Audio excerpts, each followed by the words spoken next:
Olá, boa noite. O Supremo Tribunal Federal remarca análise da denúncia contra o Núcleo 2 de acusados pela PGR de liderar tentativa de golpe de Estado. STF nega habeas corpus coletivo para presos do 8 de janeiro terem direito à prisão domiciliar.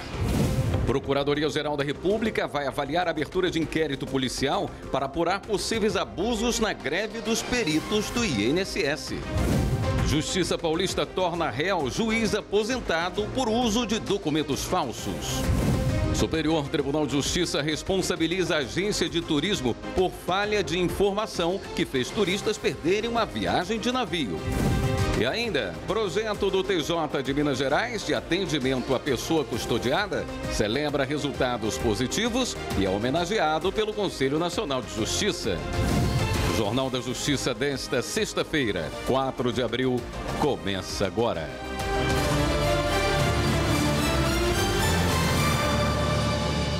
O ministro Cristiano Zanin, do Supremo Tribunal Federal, negou o seguimento ao habeas corpus coletivo apresentado pelo deputado Luciano Zucco para presos pelos atos antidemocráticos do 8 de janeiro. Repórter Marta Ferreira. O pedido de habeas corpus coletivo englobava casos de presos maiores de 70 anos, acometidos de doenças graves, com filho menor ou deficiente físico ou mental e gestantes. A medida solicitava a prisão domiciliar dos investigados que ainda não tiveram a prisão definitiva determinada. O relator é o ministro Cristiano Zanin, presidente da primeira turma. Ele entendeu que não cabe habeas corpus originário para o Tribunal Pleno de decisão de turma ou do plenário, proferida em habeas corpus ou no respectivo recurso. Assim, o ministro negou o pedido. O Supremo antecipou em uma semana a análise da denúncia da PGR contra o Núcleo 2 de acusados de crimes como tentativa de golpe de Estado, de abolição violenta do Estado Democrático de Direito e organização criminosa armada. Stephanie Loredo tem os detalhes. A análise estava marcada para o fim de abril, mas agora vai acontecer nos dias 22 e 23, em 3 sessões agendadas pelo presidente da primeira turma, ministro Cristiano Zanin. Segundo a Procuradoria-Geral da República, esse grupo teria planejado ações para sustentar a permanência ilegítima do então presidente Jair Bolsonaro no poder. Os acusados do Núcleo 2 são Fernando de Souza Oliveira, delegado da Polícia Federal, Felipe Garcia Martins, ex-assessor para assuntos internacionais da presidência, Marília Ferreira de Alencar, também delegada da Polícia Federal, Mário Fernandes, general da Reserva do Exército, e Silvinei Vasquez, ex-diretor-geral da Polícia Rodoviária Federal. Assim como na análise da semana passada que envolveu o Núcleo 1, neste momento o STF ainda não está decidindo se os investigados são culpados ou inocentes. Essa é uma etapa preliminar, em que os ministros avaliam se há indícios suficientes para abrir um processo criminal contra os envolvidos. A Procuradoria-Geral da República dividiu a denúncia sobre a tentativa de golpe em 4 núcleos. A expectativa é que essa análise inicial dos casos de todos os grupos seja concluída até maio. As centrais de vagas que fazem a gestão da ocupação no sistema socioeducativo aumentaram em 6 estados brasileiros este ano. Agora estão presentes em 24 unidades da federação. A informação do relatório anual de monitoramento das centrais de vagas socioeducativo, lançado esta semana pelo Conselho Nacional de Justiça. Os detalhes com a repórter Carolina Chaves.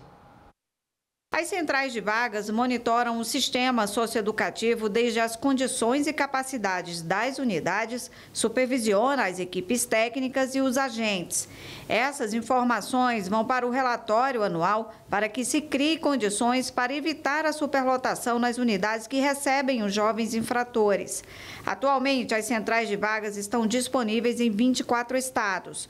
O Distrito Federal e Rondônia ainda não têm, enquanto a Bahia aguarda o início das operações.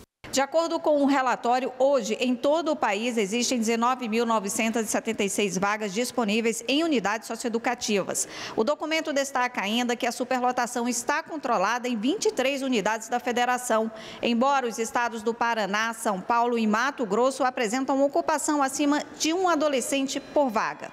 Dos cerca de 11.680 adolescentes que cumprem medida em meio fechado, 66% estão em internação. 21% em internação provisória e 13% em semiliberdade. Já existe na legislação brasileira a determinação de que homens e mulheres que realizam o mesmo trabalho sejam remunerados da mesma forma. Mas na prática, não é bem isso que acontece. O último relatório de transparência salarial, divulgado no fim do ano passado, mostra que 20% das mulheres ainda ganham menos que os homens em empresas com 100 ou mais empregados. Em mais de 15 mil empresas, essa diferença era de até 5%. E por que é tão importante promover a igualdade salarial entre homens e mulheres? A repórter Michele Chiapa preparou uma reportagem que nos ajuda nessa reflexão. Vamos ver. Somos a maioria. No Brasil, há cerca de 104 milhões e meio de mulheres, o que corresponde a 51,5% da população. Já os homens representam 98 milhões e meio de habitantes, ou seja, 48,5% da sociedade brasileira. Estamos em maior número, mas será que também ocupamos mais vagas no mercado de trabalho? A resposta é não.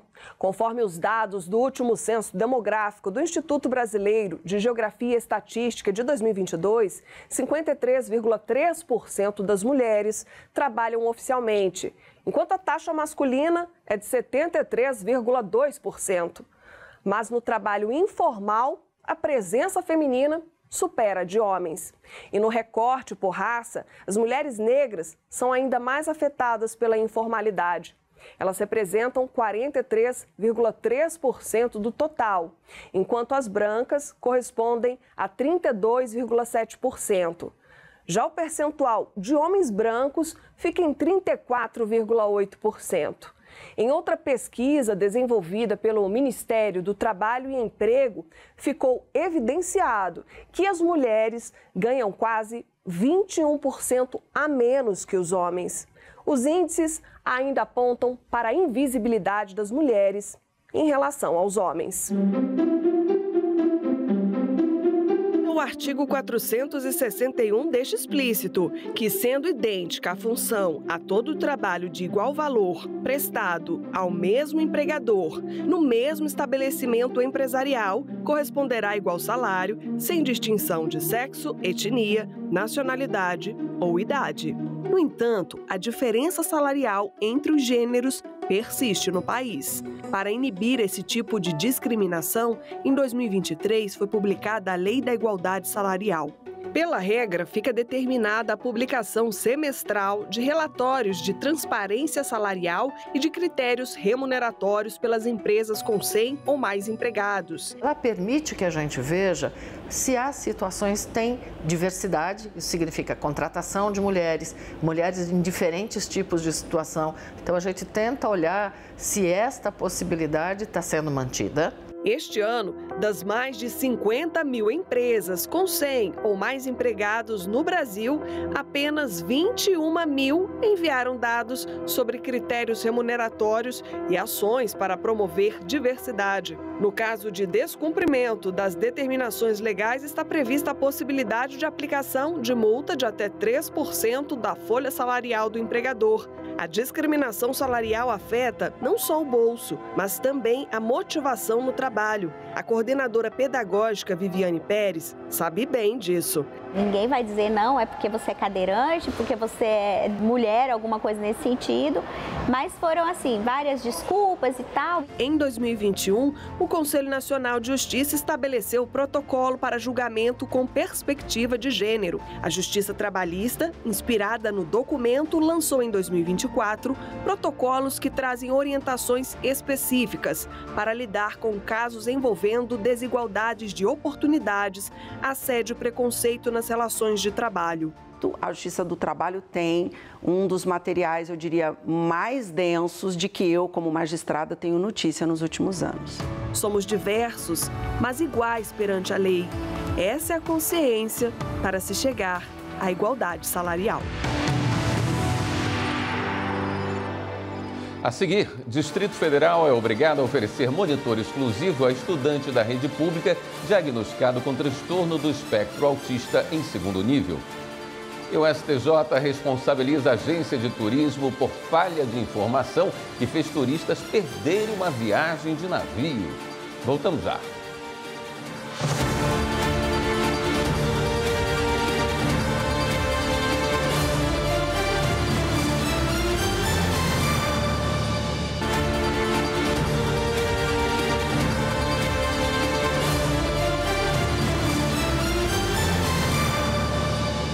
A Justiça do Distrito Federal condenou uma revendedora de veículos a indenizar um cliente por não transferir a propriedade do carro que ele deu como entrada. A consequência disso é que o consumidor passou a ser cobrado por multas que não cometeu. Ocene Gomes. Depois de entregar o carro na loja como parte do pagamento, o cliente fez uma procuração para que o estabelecimento transferisse a propriedade do veículo.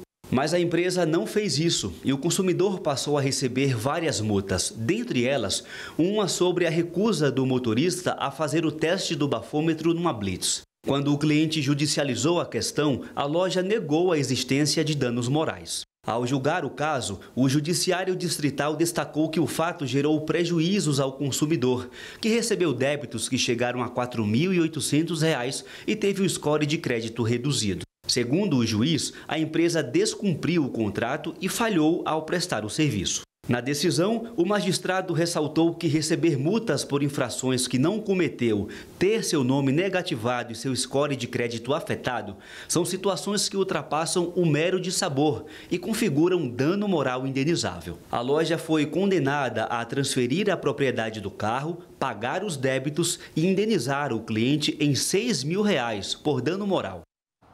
E o Distrito Federal foi condenado a disponibilizar monitor exclusivo a um estudante da rede pública de ensino diagnosticado com transtorno do espectro autista em 2º nível. As informações com Simone Moura. Na análise do recurso, a 7ª Turma Cível do Tribunal de Justiça concluiu que é dever do Estado disponibilizar o acompanhamento exclusivo quando demonstrada a necessidade de inclusão e segurança no ambiente escolar. O que, segundo o colegiado, ficou demonstrado a partir dos relatórios médicos e o estudo de caso feito pela Secretaria de Educação. Os magistrados também rebateram a alegação do governo de que a concessão sem previsão orçamentária representa ofensa ao princípio da reserva do possível. Para os magistrados, o dever estatal de garantir o suporte adequado às necessidades individuais prevalece sobre o princípio da reserva do possível, em consonância com as obrigações constitucionais e internacionais assumidas pelo Brasil. A 3ª Turma do Superior Tribunal de Justiça decidiu que uma agência de turismo deve responder por falha de informação que fez turistas perderem uma viagem de navio. Confira na reportagem de Marina Campos. Uns dias de descanso, uma paisagem encantadora, novas culturas. Viajar é bom, né? Quem não gosta? E quando é possível fazer as malas para comemorar uma data importante, é melhor ainda. A viagem de cruzeiro era um sonho desta família. A bordo de um navio, com trajeto pela costa brasileira, foi planejada a comemoração do aniversário de 15 anos da caçula Giovana, com direito a uma noite de gala. Ela abriu mão de uma festa para as amigas para fazer essa viagem nós 4. Na noite do aniversário dela, que é 24 de março, haveria o jantar do comandante, que é um jantar com uma noite de gala, né? É onde tem música ao vivo, é dança. E para esse momento, ela tinha escolhido um vestido, né? Que seria o vestido de 15 anos dela. E ela escolheu, daí a gente comprou uma joia para darmos para o pai neste jantar. Mas aos poucos, o sonho começou a virar pesadelo e uma verdadeira saga. A família que mora em Curitiba pegou um ônibus às 10 horas da manhã para o porto de Itajaí, em Santa Catarina. No caminho, a rodovia estava em manutenção e ficou 3 horas com trânsito interrompido. Em Joinville, eles decidiram pegar um táxi.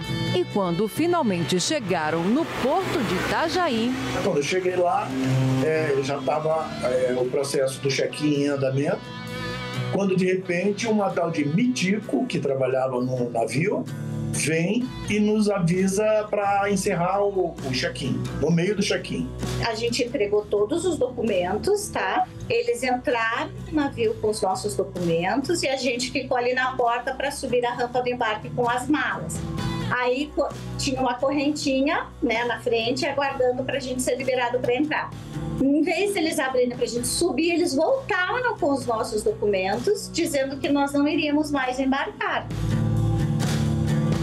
A família decidiu procurar um advogado e entrou com ação indenizatória por danos morais e materiais contra a agência de turismo Decolar e a empresa do cruzeiro Pumantur. O advogado Neudi questionou a falha na prestação de serviços, uma vez ter sido informado somente o horário de partida do navio e não que o embarque ocorreria com 2 horas de antecedência. O Código de Defesa do Consumidor prevê que qualquer fornecedor de qualquer serviço ou produto deve ser muito claro, muito transparente, muito aberto em relação às orientações e às informações prévias para que o consumidor possa fazer uso daquele produto ou serviço. E, no caso, isso foi muito defeituoso. O Tribunal de Justiça do Paraná condenou solidariamente a agência de turismo e a empresa do cruzeiro. A Decolar entrou com recurso especial aqui no STJ. A agência sustentou que a solidariedade prevista no Código de Defesa do Consumidor não se aplicaria a ela, por ser apenas vendedora das passagens. Mas a relatora, ministra Nancy Andrighi, afirmou que o dever de informar era inerente à agência e que houve relação direta de causa e efeito entre o dano sofrido pelos consumidores e o defeito no serviço, causado pela falta de informação. Desta forma, para os ministros da terceira turma, ainda que o papel das agências de turismo se limite à venda de passagens, elas não estão isentas do dever de informar adequadamente os consumidores sobre como utilizar os serviços que elas ofertam. E são as agências de turismo, juntamente com os pacotes e as excursões, que estão no topo da lista de reclamações registradas na plataforma consumidor.gov. Só em 2024 foram mais de 25 mil. Em segundo lugar, vêm as reclamações por hospedagem e, em terceiro, passagens aéreas.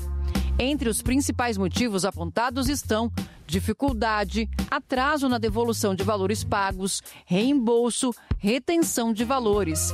Seguido de oferta não cumprida, serviço não fornecido, venda enganosa e publicidade enganosa. Franciele, que trabalha com venda de pacotes há 15 anos, explica que hoje os clientes têm a facilidade de comprar em agências online. Mas é importante ficar atento, porque o suporte não é o mesmo. A maior reclamação que a gente tem dos clientes que vieram de agências online é exatamente nesses momentos, né? Tive um problema, estava no sufoco e não tive para quem ligar. Liguei e não me atendeu. Então, nós estamos aqui exatamente para dar esse suporte antes, durante e depois da viagem.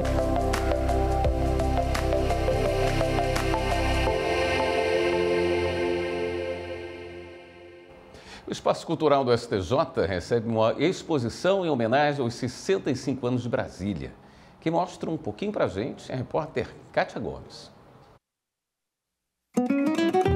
Uma cidade feminina.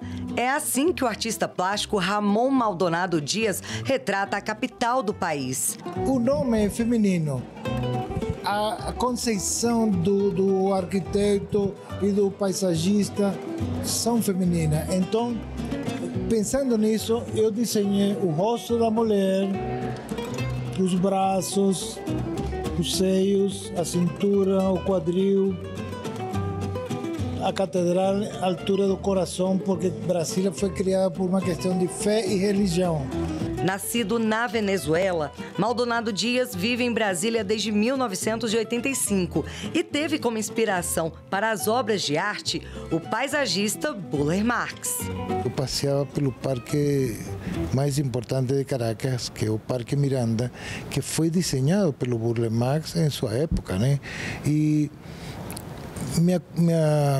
meu subconsciente, quando me trouxe a passear pelas superquadras de Brasília, eu me sentia como em casa, né? Aí eu fui analisando aos poucos por que eu sentia isso. Porque é muito parecido o que ele fez aqui com o que ele fez naquele parque. As folhas em formato de coração também vêm de uma memória afetiva. Porque minha mãe, quando criança, me falava: filho, faz as coisas com o coração, com amor, bem feito. Para demonstrar todo o amor por Brasília, o artista plástico reuniu 23 quadros na exposição, entre arquitetura e paisagismo, lembranças afetivas de nossa existência cultural. A coleção, em homenagem aos 65 anos de Brasília, traz, além da beleza da flora, monumentos e pontos turísticos da capital. A Catedral de Brasília aparece em várias obras, porque, segundo o autor, a criação da cidade teve como inspiração a fé e a religiosidade. Até a Santa Ceia ganhou uma releitura. Cada peça reflete um sentimento, né? E esse artista realmente é fantástico. São elementos que trazem essa afetuosidade, flores em forma de coração. E os monumentos da nossa cidade estão muito bem representados. Achei realmente muito lindo. A exposição fica aberta até o dia 7 de maio, de segunda a sexta-feira, das 9 horas da manhã às 7 da noite, no mezanino do edifício dos plenários, segundo andar. Não deixe de visitar.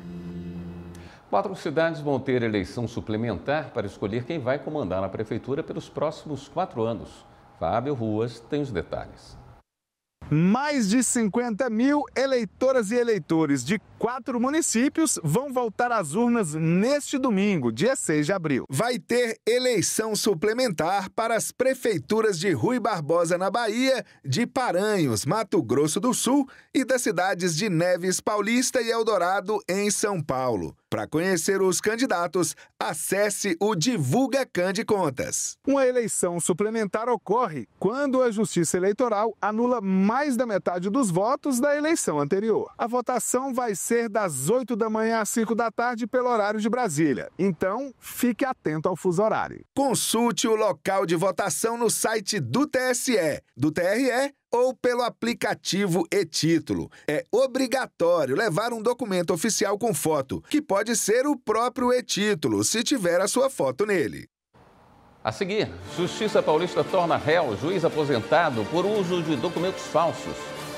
E veja também, projeto do TJ de Minas Gerais de atendimento à pessoa custodiada celebra resultados positivos e é homenageado pelo Conselho Nacional de Justiça.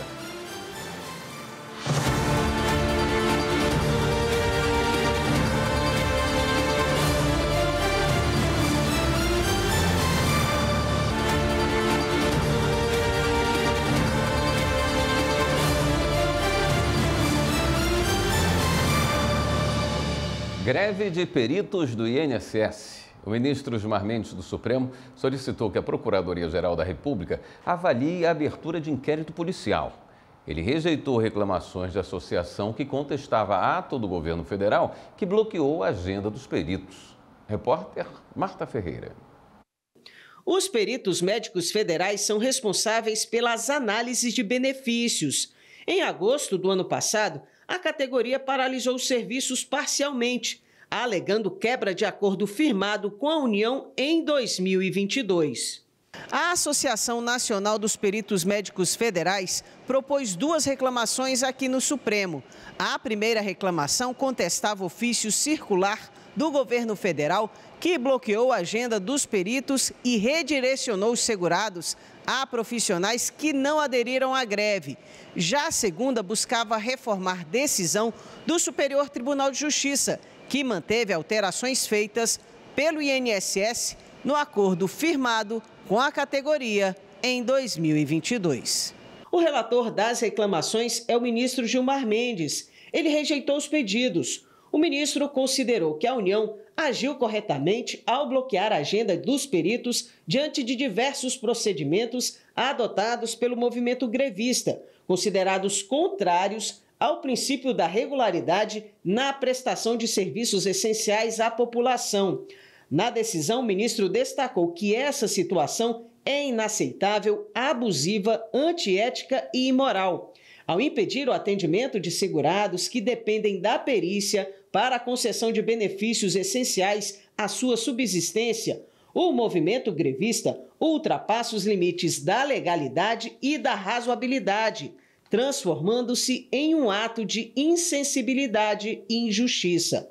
Gilmar Mendes ainda chamou a atenção de que o segurado, já fragilizado por sua condição de saúde e pela espera prolongada, não pode ser penalizado por uma paralisação que desconsidera sua dignidade e agrava ainda mais sua condição. O Estado, por sua vez, tem o dever de garantir mecanismos eficazes para minimizar os impactos da greve e assegurar que a população não seja lesada, garantindo o funcionamento dos serviços essenciais e protegendo aqueles que mais necessitam. Para Gilmar, o direito à greve é legítimo, mas não é absoluto e não pode ser exercido de forma irrestrita e por tempo indeterminado. Assim, o ministro solicitou que a Procuradoria-Geral da República avalie a instauração de inquérito policial para apurar indícios de crimes relacionados a abuso de direito de greve. Polícia Federal faz operação contra garimpo ilegal em Mato Grosso e Pará. Justiça Paulista torna réu juiz aposentado por uso de documentos falsos. E motociclistas são indiciados por agressão a policial no Amazonas. Vamos conferir. A Polícia Federal investiga motociclistas que atacaram um agente da PF em janeiro, em Manaus, no Amazonas. Entre os identificados estão o filho de um juiz, um sobrinho de desembargador, um assessor da Prefeitura, um servidor da Defensoria Pública do Estado e empresários. Ao todo, 9 pessoas foram indiciadas. Câmeras de segurança mostraram a agressão e o momento que eles levaram a carteira funcional do policial. Um juiz aposentado foi denunciado pelo Ministério Público de São Paulo por falsidade ideológica e uso de documento falso.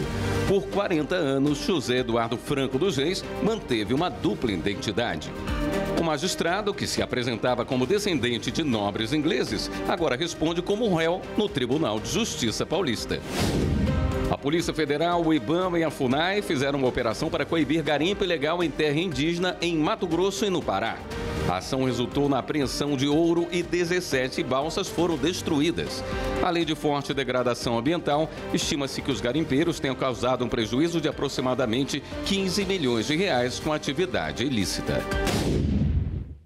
O Conselho Nacional de Justiça mudou uma regra importante. Agora, quem for condenado a cumprir pena em regime aberto ou semiaberto deverá receber uma intimação para se apresentar. Antes, era emitido um mandado de prisão, considerado desnecessário pelo CNJ. Repórter Stephanie Loredo explica essa decisão. A mudança acontece porque, segundo o Conselho, muita gente no país acabou sendo presa, mesmo quando a pena não exigia regime fechado. O relator do processo, o conselheiro Ulisses Rabaneda, lembrou que recentemente o Supremo Tribunal Federal reconheceu a violação de direitos fundamentais no sistema prisional brasileiro. Ele destacou que, em vários casos, após a condenação em regime aberto ou semiaberto, a pessoa é levada direto para o cárcere. Só depois é liberada para iniciar a pena fora da prisão. Em alguns casos, nem isso ocorre. Por falhas sistêmicas, os condenados a regime aberto acabam permanecendo indevidamente presos sem qualquer providência efetiva de sua situação jurídica. O que, segundo o relator, serve apenas para agravar a caótica situação do sistema prisional brasileiro. A partir de agora, quando a pena for em regime aberto ou semiaberto, o juiz deve intimar a pessoa, ou seja, pedir para ela se apresentar para começar a cumprir a condenação. Além de respeitar a dignidade do condenado, a decisão tem o objetivo de reduzir os gastos do judiciário, com prisões desnecessárias. A decisão também manda revisar os casos de quem está preso sem necessidade. Os tribunais vão ter que verificar se o réu deve mesmo estar em regime fechado. A nova regra vale para todo o país. Em Brasília, 6 reeducandos do sistema prisional estão restaurando documentos históricos da capital. Uma oportunidade para aprender e voltar ao mercado de trabalho. Acompanhe na reportagem de Carolina Chaves. O arquivo da administração do Plano Piloto em Brasília tem mais de 100 mil documentos em papel com a história da capital desde 1958. E a equipe que trabalha com a restauração ganhou o reforço de 6 jovens do sistema prisional que cumprem penas no semiaberto e aberto. O reeducando Thalisson é um deles. Eu venho adquirindo um conhecimento muito grande e o que me chama mais atenção é porque o tamanho riqueza que tem esse acervo aqui dentro. Projetos de Oscar Niemeyer já foi encontrado aqui, projetos de Ato Bucões já foi encontrado aqui, projeto de pessoas que foi bem importante para a nossa capital já foi encontrado aqui. É imensa a gratidão que eu tenho por esta oportunidade, dá nem para descrever, porque essa oportunidade aqui é a que muitos, não só aqui na nossa capital, como no país, necessitam. A ideia de trazer os reeducandos para ajudar na catalogação, limpeza e conservação dos documentos foi da Viviane, chefe do arquivo e protocolo da administração do Plano Piloto. Ela, que já trabalhou com pessoas em situação de vulnerabilidade, sabe como é difícil conseguir uma oportunidade. Eu tenho um reeducando que ele está fazendo faculdade de TI, tenho outro que quer fazer o curso de arquivista, né? E a gente vai trabalhando isso neles, que a educação, o conhecimento, ele nunca é demais, ele abre portas. A Fundação de Amparo ao Preso, FUNAP, é responsável por providenciar a seleção de presos. A FUNAP tem mais de 115 contratos e em todos os órgãos do Distrito Federal. Mas as vagas disponíveis para esse público ainda não são suficientes para atender a demanda. Atualmente, 400 presos estão na fila de espera. Empresas privadas também podem contratar os reeducandos. A advogada Mariana Dias explica que todos têm a obrigação de garantir a inclusão, porque vai além de uma previsão legal. A Lei de Execução Penal, além de ter o papel de garantir o cumprimento fiel da sentença, ela também traz a obrigação de trazer a reinserção desse preso à sociedade, que é a ressocialização, que é todo o trajeto da progressão de pena até o convívio com a sociedade através do trabalho, da família e das saídas temporárias. As vagas são preenchidas principalmente em obras públicas, serviços gerais e hospitalares, órgãos públicos e restaurantes. Os trabalhos são remunerados e a carga horária máxima é de 8 horas por dia. A cada 3 dias trabalhados, diminui 1 na pena. A população tem um padrão na cabeça de que essas pessoas que errou não vai conseguir se consertar.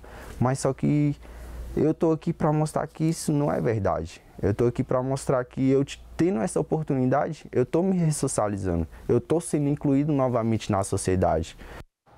Em Belo Horizonte, o Serviço de Atendimento à Pessoa Custodiada presta atendimento a 50 pessoas em média todos os dias. O projeto do Tribunal de Justiça de Minas Gerais foi destaque no Prêmio de Boas Práticas do Conselho Nacional de Justiça. Vamos ver a reportagem de Kátia Matos. O Serviço de Atendimento à Pessoa Custodiada, a PEC, funciona dentro da Central de Audiência de Custódia na Lagoinha, em Belo Horizonte. Aqui são atendidas, em média, 50 pessoas por dia. Custodiado é o termo usado para identificar quem está detido ou preso pela polícia. Na Central de Audiência de Custódia, eles ficam provisoriamente na carceragem. Os custodiados que chegam aqui vieram do sistema prisional. São pessoas que foram presas em flagrante ou receberam mandado de prisão e que ainda não foram ouvidas pelo juiz. Antes da audiência, eles passam por uma entrevista com a assistência social. É feito um mapeamento de todos os aspectos da vida da pessoa e o que a trouxe até aqui, com levantamento de tudo o que aconteceu, desde a abordagem policial até o estado emocional e físico. Agora, no momento, está sentindo alguma coisa? Tem alguma questão de saúde? As demandas dos custodiados também são consideradas. A gente vai buscar conhecer a história de vida desse sujeito, as fragilidades que ele encontra, onde ele está incluído na rede de proteção social, as questões familiares, as questões de saúde mental, para que o juiz possa tomar uma decisão e dar uma sentença dentro da aplicabilidade da lei de uma forma mais individualizada. Com o relatório em mãos, a promotoria, a defensoria pública e o juiz começam a audiência de custódia. O senhor já foi preso alguma vez anteriormente, esse fato? Ele foi flagrado subtraindo um pote de suplemento alimentar no estabelecimento comercial. As informações agilizam o andamento da audiência e auxiliam os juízes nas tomadas de decisões.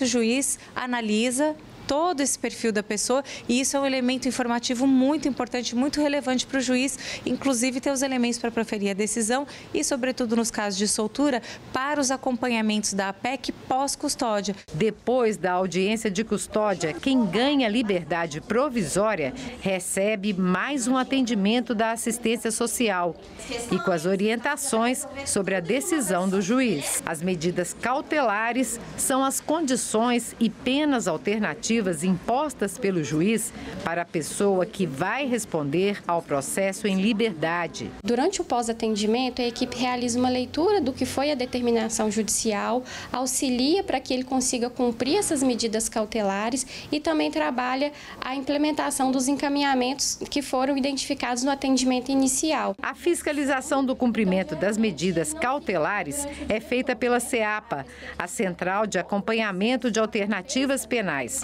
um programa de prevenção à criminalidade que acompanha o cumprimento das medidas e busca atender às demandas do custodiado. Uma pessoa que precisava cumprir uma prestação de serviço à comunidade, que às vezes não ia cumprir, não por falta de vontade, mas por falta de entendimento ou de condições de chegar à CEAPA, ela vai cumprir, ela não vai precisar ter uma regressão de medida, ela não vai para o regime fechado e ela não vai reincidir porque ela está sendo acompanhada pela Central de Alternativas Penais. Esta mulher é usuária de drogas, está em situação de rua e foi presa por furtar cabos de energia elétrica. Já passou pela audiência de custódia e vai ficar em liberdade provisória cumprindo penas alternativas. Ela será acompanhada pela CEAPA. Este homem, que também é usuário de drogas, foi liberado e cumprirá as medidas cautelares impostas pelo juiz. Ele pediu para a assistente social um encaminhamento para tratar a dependência química. Entendi tudo que eu tenho que fazer, agora é seguir minha vida e mudar de vida, porque não compensa, não. O projeto Atenção Diferenciada a Pessoas em Situação de Rua, no âmbito da metodologia APEC do Tribunal de Justiça de Minas Gerais, foi um dos 10 finalistas do Prêmio de Boas Práticas do CNJ.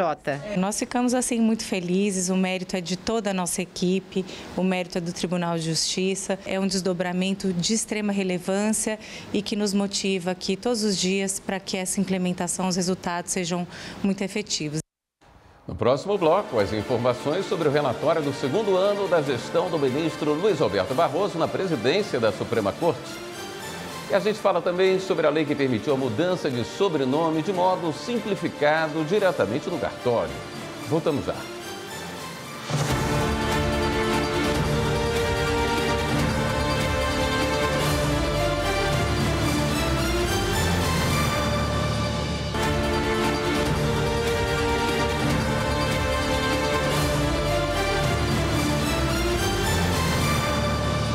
Em 2024, o Supremo Tribunal Federal avançou significativamente em diversas áreas. Um relatório do segundo ano da gestão do ministro Luiz Roberto Barroso na presidência da Corte está disponível na internet para quem quiser conferir. O repórter Pablo Lemos traz um resumo para a gente dos principais resultados alcançados. O Supremo Tribunal Federal, em 2024, alcançou 65% das metas traçadas até 2025, o último ano da gestão do ministro Luiz Roberto Barroso na presidência da Corte. Também houve redução expressiva do acervo processual e ampliação do uso de inteligência artificial para otimizar o gerenciamento dos processos. No relatório divulgado nesta sexta-feira, Barroso disse que a eficiência na prestação dos serviços à sociedade brasileira é uma prioridade desta gestão, de modo que o cidadão esteja no centro da atuação da Corte e que esse é o maior investimento que podemos fazer para o desenvolvimento da nossa democracia. Para ele, o fio condutor desses avanços foi o alinhamento entre inteligência humana e inteligência artificial, a fim de aproximar o tribunal e a Constituição da sociedade com transparência e integridade. Entre os objetivos e prioridades do relatório da gestão 2024 estão os temas de repercussão geral pendentes de julgamento, que reduziram em 33%. Para aprimorar a comunicação com a sociedade, houve a implementação da ouvidoria, expansão do programa STF na escola, o lançamento do aplicativo TV Justiça Mais e de novas exposições no Museu do Tribunal. E ainda subiu para 87% o número de parceiros do programa de combate à desinformação, além de ações voltadas à saúde mental e à valorização dos servidores. Na área de tecnologia, em 2024, o STF lançou a ferramenta de IA generativa Maria e expandiu o sistema Vitória, promovendo maior eficiência e segurança jurídica. Uma menina curiosa, uma estátua que ganha vida e uma aventura pela Corte Suprema. Essa é a história de Juju, a personagem de um livro infantil que foi lançado na Biblioteca do Supremo Tribunal Federal. A missão dela? Despertar nas crianças o interesse pela democracia e pelo judiciário. A reportagem de Stephanie Loredo. Como um cometa que corta o céu pela noite, Juju chega ao STF e dá vida à Estátua da Justiça. E aí já começa uma aventura, visitando o Triângulo do Poder. Os pontos que ligam 3 lugares importantes: Palácio do Planalto, Congresso e o foco da Juju, que é contar sobre o Supremo Tribunal Federal. Para isso, a menina passa a morar dentro da estátua e explora o universo do judiciário. A história da personagem está nesse livro, O Casa da Justiça, que foi lançado hoje aqui na Biblioteca do Supremo Tribunal Federal. Ele faz parte de uma coleção de livros infantis para incentivar a garotada a estudar sobre a história da democracia e o funcionamento dos 3 poderes. A idealizadora da coleção contou que a ideia dos livros veio depois dos ataques à democracia, que aconteceram no dia 8 de janeiro de 2022. Dia 8/1 eu estava na praia, passando férias, quando eu vi a destruição dos palácios, eu comecei a chorar. Estão destruindo meus palácios. E o meu netinho perguntou: é seu, vovó? Eu falei: de todos nós. Aí eu tive a ideia, eu falei: gente, eu tenho que explicar para essas crianças, não só as minhas, mas todas nossas, por que esses palácios são nossos, que eles são patrimônio, que eles são algo importante para a coletividade. E a autora explica que a estátua incentiva a Juju a entender o universo do judiciário. Quando ela pergunta para a mãe por que a mãe usa venda nos olhos, por que a mãe usa uma espada no colo. Então, com isso, ela vai entendendo que a mãe é a representação da justiça, que vem desde a Grécia. E os motivos pelos quais ela usa esses símbolos são símbolos de justiça, de luta pela justiça, de luta pela igualdade. E depois de uma longa aventura, a Juju quer virar justiça. Ou melhor, ministra. A coleção também é formada pelos livros Cartão Postal e Coração do Poder, que contam as histórias do Congresso e do Planalto. Eles estão disponíveis no site da editora Quereres e na livraria Travessa.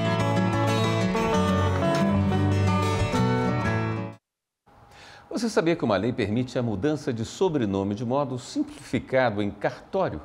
Muita gente desconhece, mas ela foi promulgada em 2022. Ainda assim, dependendo do caso, as solicitações precisam ser validadas pela Justiça. Repórter Fabrício Veloso explica esse processo. Você é feliz com seu sobrenome? Sim, muito.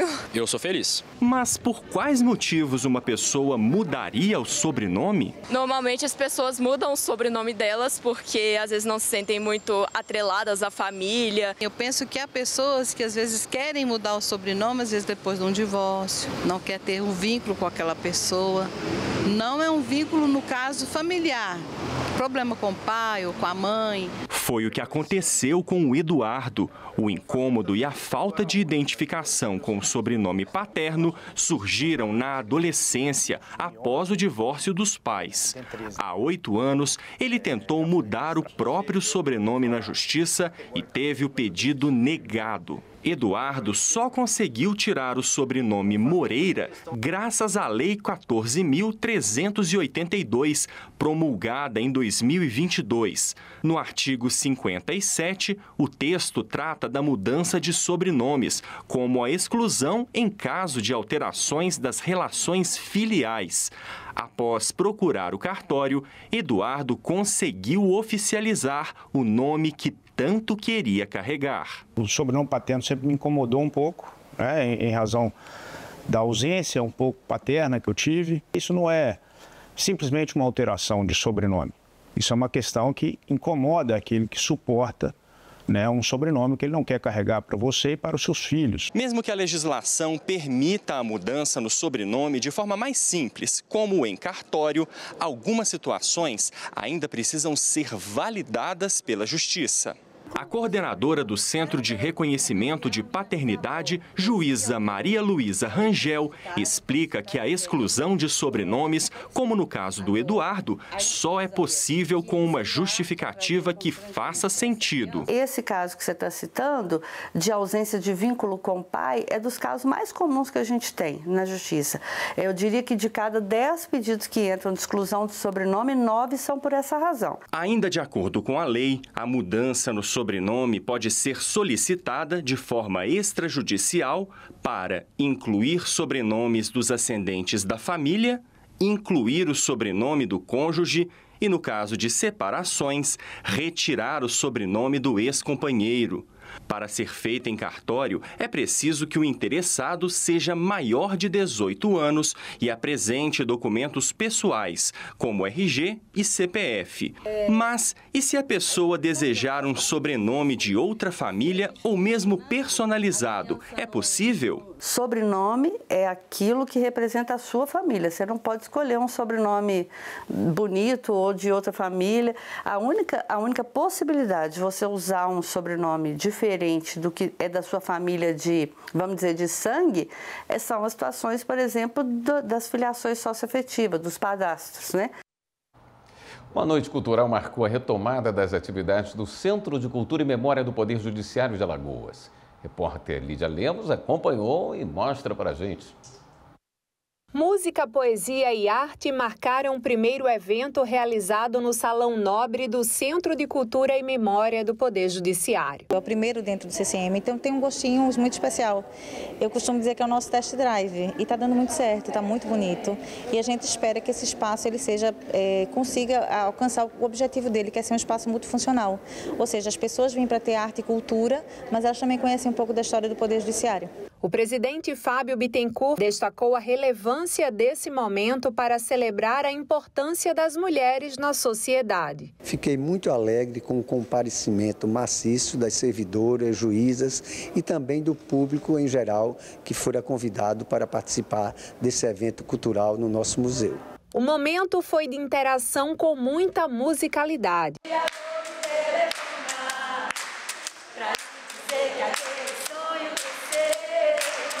As participantes puderam ainda declamar poesias e crônicas sobre a história de luta e vitória das mulheres.